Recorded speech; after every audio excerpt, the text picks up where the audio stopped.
Assalamualaikum warahmatullahi wabarakatuh. Selamat siang Ibu Ade Siti Haryanti SSMPD selaku dosen mata kuliah teori belajar bahasa dan teman-teman sekalian yang menyimak presentasi kami siang hari ini.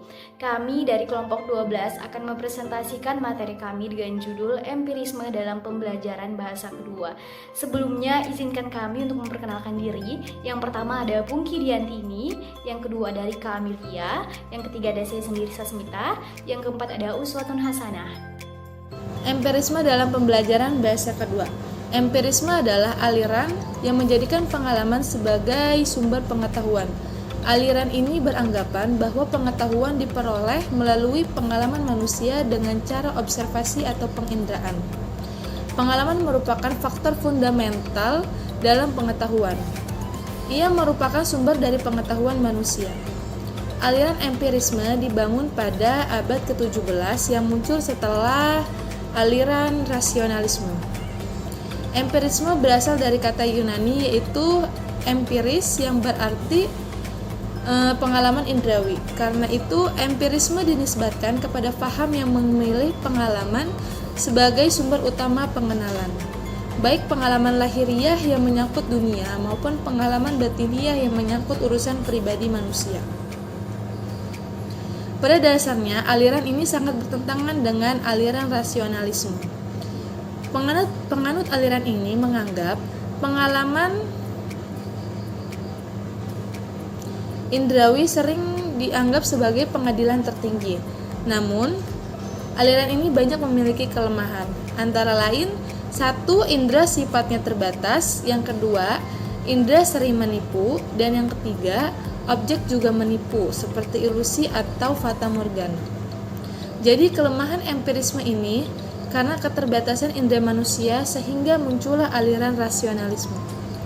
Adapun tokoh-tokoh aliran ini antara lain Francis Bacon, Thomas Hobbes, John Locke, David Hume, George Berkeley, Herbert Spencer, dan yang terakhir adalah Roger Bacon. Menurut Darwin Origin of Species, belajar adalah proses pemesanan hubungan asosiatif antara stimulus dan respon yang berulang-ulang pembentukannya. Kebiasaan ini disebut pengkondisian. Menurut Darwin Origin of the Species pada tahun 1859, pada awal abad ke-20, proses belajar pada manusia banyak persamaannya dengan proses belajar pada binatang. Menurut psikologis SR, semua perilaku pada hakikatnya merupakan respon terhadap stimulus yang didapat. Teori ini mengatakan bahwa perilaku tersebut terjadi dalam rangkaian sebab akibat dan rangkaian asosiatif. Dengan demikian, belajar berupa asosiatif atau pembentukan kebiasaan yang terjadi karena adanya hubungan yang berulang-ulang antara stimulus dan respons menurut Helgard tahun 1962. Pembentukan kebiasaan disebut dengan pengkondisian. Hal ini mencakup dua hal. Yang pertama, pengkondisian klasik, yaitu berhubungan antara stimulus berkondisi dengan respon yang diperkuat berulang-ulang dengan pemberian stimulus berkondisi yang diimbangi dengan stimulus tak terkondisi.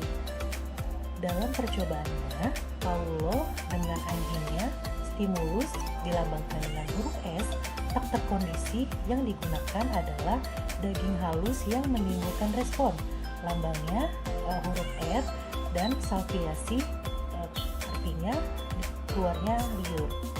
Yang kedua yaitu pengkondisian operan atau pengkondisian instrumental. Respon terhadap stimulus dipelajari meskipun biasanya tidak merupakan respon alamiah terhadap stimulus. Ini terjadi melalui suatu kebetulan yang berulang-ulang memberikan ganjaran yang menyenangkan. Percobaan terhadap tikus memperlihatkan bahwa ketika secara tidak sengaja tikus menyentuh sesuatu yang diikuti sama, operan berubah menjadi berkondisi karena memberikan suatu ganjaran. Oke, kita lanjut ke materi yang berikutnya, yaitu menurut pandangan behaviorisme. Nah, behaviorisme ini bersifat empiris. Kenapa sih dikatakan bersifat empiris? Karena behaviorisme ini mengacu pada keyakinan akan suatu pengalaman yang ada. Nah, behaviorisme menyimpulkan bahwa yang pertama, suatu organisme atau makhluk hidup dikondisikan untuk memberikan respon terhadap stimulus. Contohnya, dalam suatu kelas sedang berlangsung presentasi. Nah, kelompok A sudah melakukan presentasi. Nah, kelompok B ini merespon presentasi materi yang telah disampaikan oleh kelompok A, meresponnya dalam bentuk memberikan pertanyaan, memberikan masukan, ataupun memberikan sanggahan. Nah, yang kedua, proses belajar manusia dikatakan sama dengan proses belajar pada binatang. Seperti yang kita ketahui, kalau misalkan proses belajar pada binatang tuh kan binatang tuh hanya diperintah saja. Nah, yang ketiga, proses belajar bahasa adalah sebagian saja dari proses belajar pada umumnya. Jadi dikatakan proses belajar bahasa ini cuma sebagian aja nih. Berarti kan cuma tidak terlalu dianggap penting gitu ya belajar bahasa itu. Padahal seperti yang kita ketahui bersama bahwa proses belajar bahasa itu sangatlah penting. Nah, yang keempat yaitu manusia tidak memiliki potensi bawaan untuk belajar bahasa. Di teori behaviorisme ini dikatakan bahwa manusia tuh nggak punya potensi bawaan untuk belajar bahasa. Potensi bawaannya tuh dari dalam dirinya, ataupun misalkan kedua orang tuanya tuh sudah lama gitu tinggal di Belanda, dan anak itu juga sudah lama tinggal di Belanda gitu. Nah, orang tuanya tuh memiliki kemampuan bisa berbahasa Belanda, bisa berbahasa asing yang lain, misalkan dikatakan seperti itu ya. Nah, tapi anaknya ini tuh dikatakan tidak memiliki potensi gitu, tidak bisa gitu mengikuti orang tuanya gitu, seperti itu. Baik, kita masuk ke teori Skinner, di mana Skinner dalam buku verbal behavior itu menggunakan istilah pengkondisian operan untuk belajar verbal. Operan yang dimaksud di sini adalah kata atau kondisi yang seseorang individu itu mendapat hal-hal yang baru.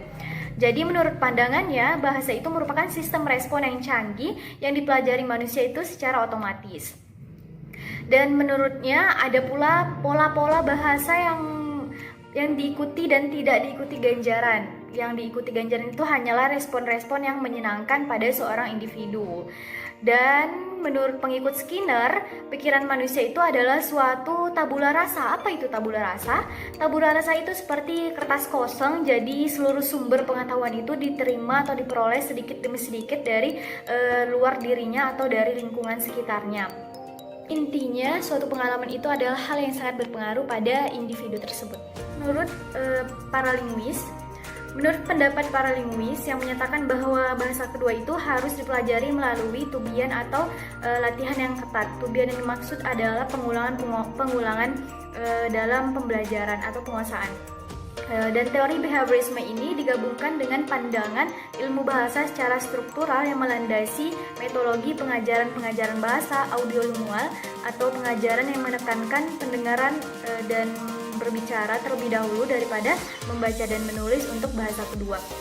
Misalnya yang dikemukakan oleh Bloomfield itu bahwa penguasaan bahasa itu tidak berkaitan dengan pengetahuan. Jadi penguasaan bahasa tertentu itu terutama dipengaruhi oleh struktural atau menekankan studinya pada fonologi dan morfologi. Jadi menurut aliran ini bahasa adalah gejala lisan yang mana sudah saya jelaskan tadi seperti audiolingual yang lebih menekankan pengajaran mendengarkan dan berbicara sebelum membaca dan menulis. Baik, sekian presentasi dari kami mengenai empirisme dalam pembelajaran bahasa kedua. Terima kasih kepada teman-teman yang sudah memperhatikan dari awal sampai akhir. Terima kasih kepada Ibu Adesiti Haryanti, SSMPD, selaku dosen mata kuliah teori belajar bahasa. Semoga apa yang kami sampaikan dapat bermanfaat bagi kita semua. Terima kasih. Wassalamualaikum warahmatullahi wabarakatuh.